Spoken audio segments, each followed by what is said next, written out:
ရက်ွက်ထဲမှာကွာမင်းတို့ကြားနေတဲ့စကားတစ်ခုတော့ရှိတယ်ဟာဒီကောင်ကလုံးဝ perfect ပဲဒီကောင်ကပြည့်စုံလုံးတယ်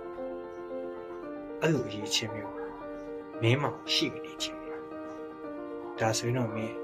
အရေးချင်း3ရက်ပဲလို့ပထမတစ်ခုကမင်းရှိမှရှိနေတဲ့သူတယောက်ကိုပြောင်းအောင်လုပ်ပေးနိုင်တယ်နံပါတ်2မင်းရဲ့ပတ်ဝန်းကျင်မင်းရဲ့အနီးနားမှာရှိတဲ့မင်းတငယ်ချင်းမိတ်ဆွေမျိုးသားချင်းတွေ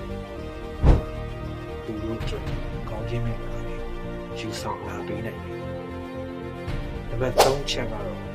တစ်စုံတစ်ယောက်ရဲ့ဒီပင်နာကျင်မှုဖြည့်ပြောင်းပေးနိုင်တယ်ရိုးရှင်းတယ်ဒီအချက်3ချက်ကိုပဲမင်း follow လုပ် I hope